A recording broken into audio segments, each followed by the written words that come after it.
Hello, and welcome back to, we'll call it Dirt Rag TV this time, although it's brought to you by Interbike TV. I'm here with Gavin Hayes. He's the product manager of Spot brand bicycles. And we wanted to talk to you a little bit about how the rising costs and materials are affecting your end of things. Sure. Especially now that you guys are getting into titanium, and I understand that's going through the roof. It's going through the roof, and obviously you purchase in larger quantities, a better price break, the better to end consumer. Yeah. You know, right now, even steel, all materials across the board are kind of on the rise. A lot to do with oil and everything else, but it's, you know, it does affect everybody. So, I understand some of the cost increase is from not just because the materials themselves are becoming more rare, but because processing those materials, mining them, you know, the iron ore, making the steel into sheets and then into tubes is a very energy-intensive process. Absolutely. It's absolutely true with titanium. That's even more energy-intensive, and so energy, of course, is getting more expensive, probably as it should be. But Sure.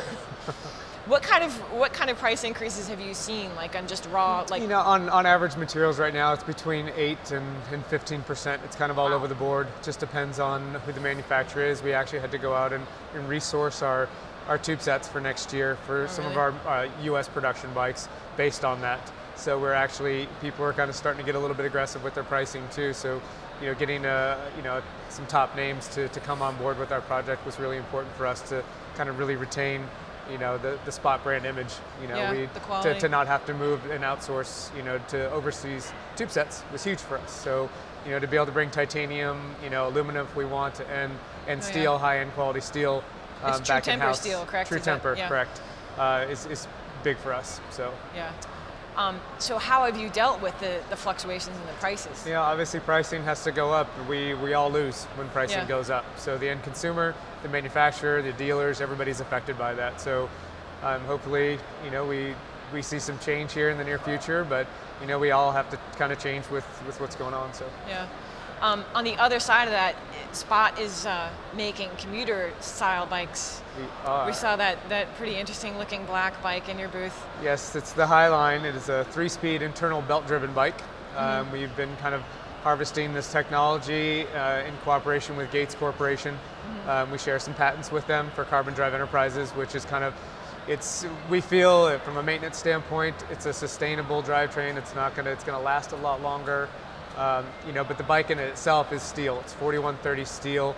Again, we had the bike price at a certain price point last year, and it was delayed a little bit just based on the rising costs and availability of. And availability was a problem too. Like big availability problems really? with tube sets this year, for sure. That's interesting. So not only do things cost more, but you just can't get them sometimes. Can't get them, exactly. Yeah. So. But then the other side of that coin is that because gasoline, you know, petroleum is one of those things that's rising. There's a lot more people that are interested in riding their bikes for transportation, riding to work. So have you seen a big change in demand for Absolutely. that model? This bike has been highly anticipated from us, at least on our end. We introduced the bike last year at Interbike, and unfortunately we weren't able to produce it in time for the demand. We took pre-seasons and we were pretty much sold out in our pre-seasons for the bike. So, and that's a story that I heard again and again. There would be this awesome looking bike and it's gone. And it's gone. So we're expecting a new shipment winter of 2008. On this bike. We're very excited at the launch of it. It is going to come in at about $1,000 price point, which you're seeing it to be a very popular price point, whether it's from Trek, Specialized, you know, from Spot now. Yeah. You know, we are seeing our technology kind of spreading out to other manufacturers as well with the belt drive. But $1,000 is, hopefully, we hope people can justify spending that on a commuter bike to kind of do their part in helping save the planet versus spending it on a flat screen TV. We know that those are necessary, but as soon as we can get people to justify, you know, higher expense for a product like this, you know, the better off we'll be. Well, that's part of it too. Hopefully, that people start to take a look at, well, should I buy another car? Should I sink $1,000 into fixing this crappy car that I have, or should I just buy a bike? Sure. And it might have to start with lower end I think a lot of it is location too. Location will be. If you're a city dweller, you know, $1,000 to $2,000 should be a drop in the hat because you'll save that in gas, you know, the first year. You know, taking that time to go to the store, that's a mile away on your bike with baskets on it as opposed to jumping in the car. Is going to be huge. So. Yeah, I think that'll be, you know, part of the good aspect of the fluctuating economy and how things are changing. And sure.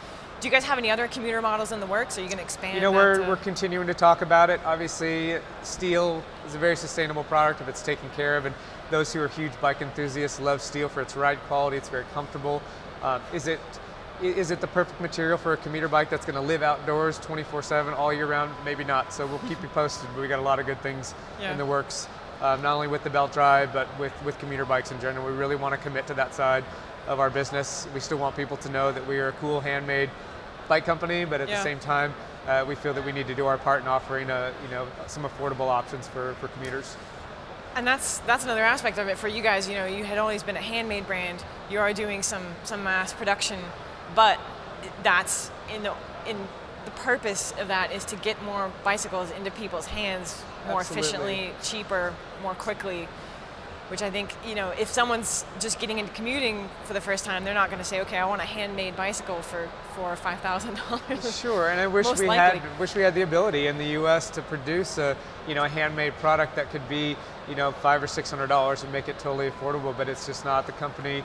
If we were out there for the goodwill, these companies have to make a profit at the same time. So, that we want to be able to supply and get good bikes in people's hands at a reasonable price point. Going overseas to that market was really the only way we were able to do that and really keep the price point down. So, have you heard anything projected for the future? I guess it's maybe people don't want to tell you, like if their prices of tubes are going to go up. We've done a good job of researching that at this point, and we know kind of who's on board in the industry and who's kind of suffering and just needs to make money.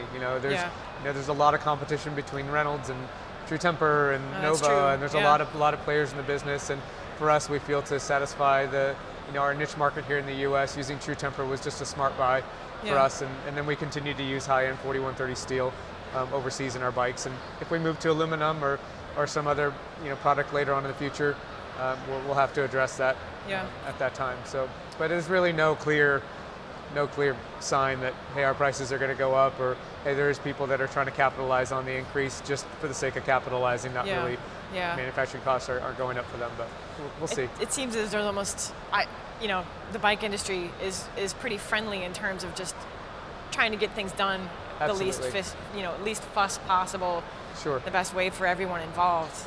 I think we can send a good message right now. We're in a time where people are looking for some change, and one way they can change is to ride their bicycle more. And I think it's becoming easier and easier to talk family members into it, friends who normally wouldn't be exercising.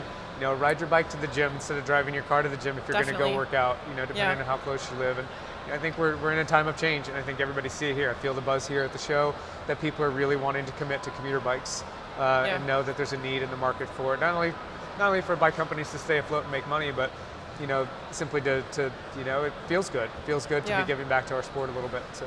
And something that I've seen on the local level and just little rumors here at the show is that once those people get into bicycling through commuting, through transportation, they start to maybe think about riding those bikes off-road, finding out how much fun that is. Absolutely. It opens up a whole nother world. Absolutely, and it's a great thing to introduce once they feel kind of that runner's high of getting out on a bike, and maybe that starts off as just a quick jaunt to the gym or the grocery store, and then it turns into a leisurely ride on the bike path, and then to the trail, or into a sprint triathlon or something, wherever it bleeds to. I think it's good overall. I think it's a good thing.